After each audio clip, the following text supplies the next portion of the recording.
Hello students, we are doing question number 8 of exercise 2.1 of class 8. You have given 2x upon 3 plus 1 is equal to 7x upon 15 plus 3. Process वही आपकी इस variable number को, ये वाला पूरा एक variable term है, इसके पास में लेकर आएंगे, ट्रांसपोज करेंगे तो 2x upon 3 as it is. अब ये प्लस का नंबर है तो ये माइनस का बनेगा 7x upon 15 as it is. और यहाँ पर इक्वल का साइन 3 अपनी प्लेस पर रहेगा। ये प्लस का 1 यहाँ से उठकर यहाँ पर आएगा तो माइनस का 1 बनेगा। अब 3 का और 15 का एलसीएम लेंगे। क्यों लेंगे? क्योंकि दोनों फ्रैक्शन है और उनके बीच में माइनस का साइन है। पिछले क्वेश्चन में भी बताया था हमने, जब भी आपको फ्रैक्शन गिवन हो और बीच में प्लस या माइनस का साइन है तो आपको सबसे पहला काम करना है एलसीएम लेने का।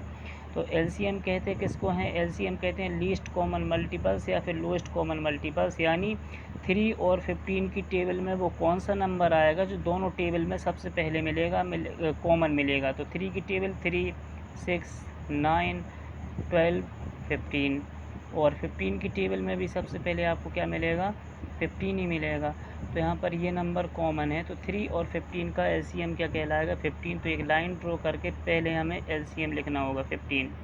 अब 3 का डिवाइड 15 में करेंगे तो 5। कैसे किया हमने? 3 का डिवाइड 15 में किया, 3 5 ज़ा 15। 5 का मल्टीप्लाई न्यूमरेटर से करेंगे जो ऊपर गिवन होता है, तो 5 का मल्टीप्लाई 2x से कर देंगे तो रिज़ल्ट क्या मिलेगा? 10x। यहाँ पर राइट कर देते हैं 10x माइनस 15 का डिवाइड 15 में करेंगे। 15 का डिवाइड हम 15 में करेंगे तो कितना होगा? 1, और 1 का मल्टीप्लाई न्यूमरेटर यानी 7x से कर देंगे तो 7x as it is equal to 3 minus 1 कितना कहलाएगा? 2।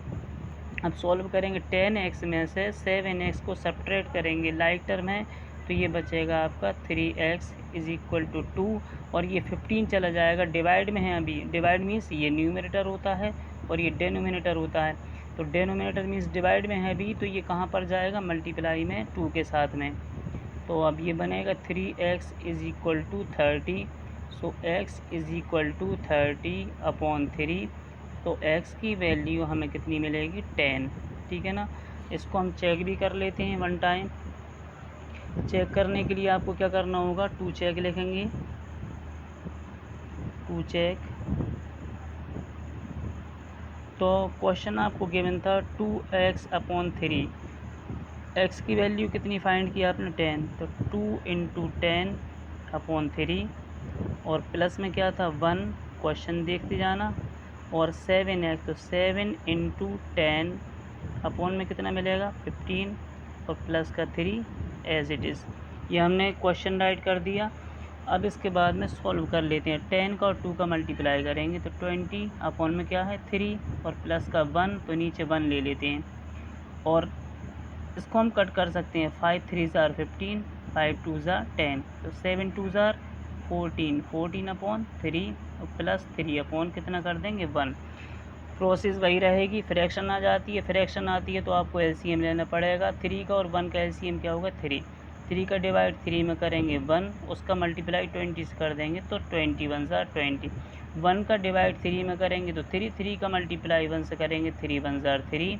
यहाँ पर भी एलसीएम 3 रहेगा।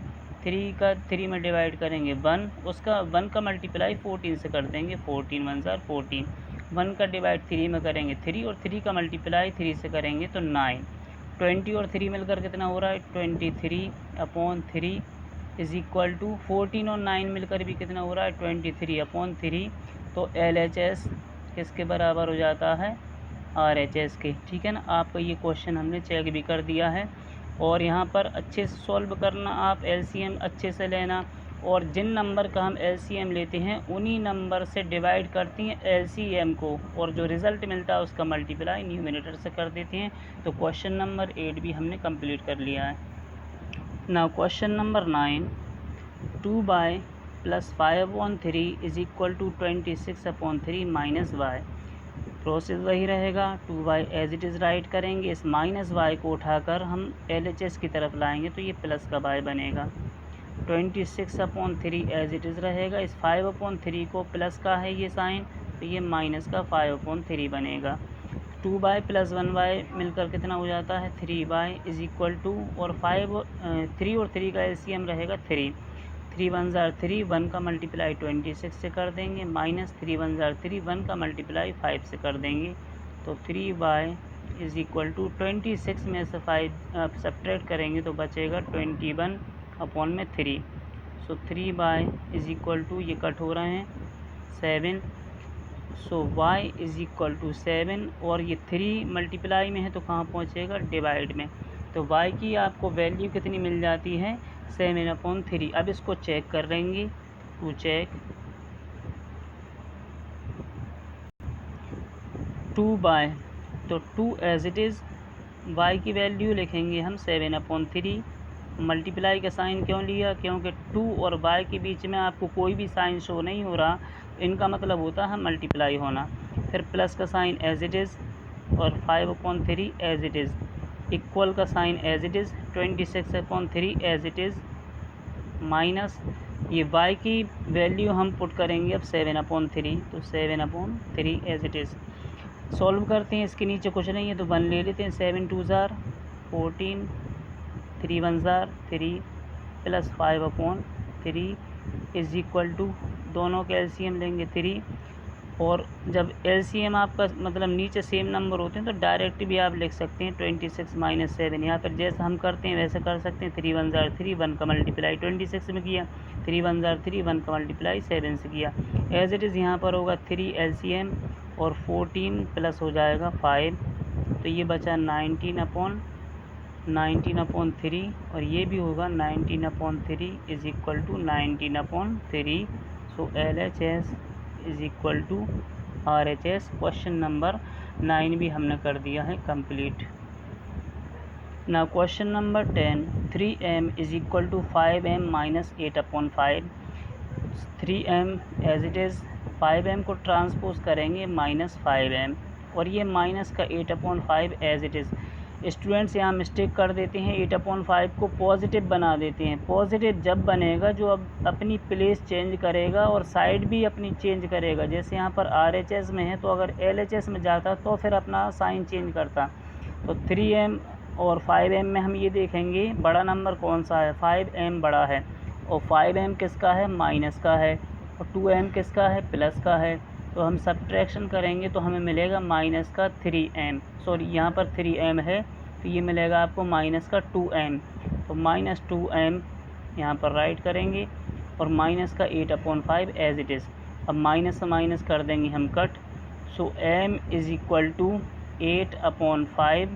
अब ये 2 मल्टीप्लाई में है m के साथ में, ठीक है ना, तो ये 2 कहाँ पर जाएगा, 8 के डिवाइड में जाएगा और 5 के मल्टीप्लाई में जाएगा।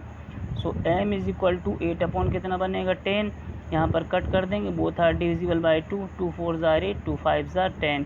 m की वैल्यू हमें कितनी मिल जाती है 4/5। अब इसको चेक भी करना है, टू चेक में हम देखते हैं यहाँ पर 3m, तो 3 इंटू m की वैल्यू कितनी है 4/5, इसके नीचे आप 1 लिख सकते हैं, इक्वल का साइन एज इट इज़, यहाँ पर 5m, तो 5 इंटू 4/5, इसके नीचे भी हम 1 राइट कर देंगे, और माइनस का कितना है 8/5, ये माइनस का 8/5। चेक कर लेते हैं, 4 3 ज़ार कितना होगा 12, और 5 1 ज़ार 5 इज़ इक्वल, यहाँ पर 5 से 5 हम कट कर देंगे तो बचेगा क्या आपका 4/1, ठीक है, और माइनस का 8/5। अब यहाँ पर बीच में माइनस का साइन और ये दोनों फ्रैक्शन है तो बिना एलसीएम के सॉल्व आप नहीं कर सकते। 12/5 इज़ इक्वल टू, दोनों के एलसीएम 5, 1 का डिवाइड 5 में करेंगे 5 आएगा, 5 का मल्टीप्लाई 4 से करेंगे 20, और 5 का डिवाइड 5 में करेंगे तो 1, और 1 का मल्टीप्लाई 8 से कर देंगे तो 8। सो 12/5 इज़ इक्वल टू, 20 में से 8 सब्ट्रैक्ट करेंगे तो ये 12/5। LHS is equal to RHS। आपका क्वेश्चन नंबर 10 जो लास्ट क्वेश्चन था एक्सरसाइज 2.1 का, उसको भी हमने कंप्लीट किया है। आई होप आपको ये क्वेश्चन समझ आए होंगे। अगर किसी भी तरह की कोई भी आपको प्रॉब्लम है तो कमेंट करके बता सकते हैं।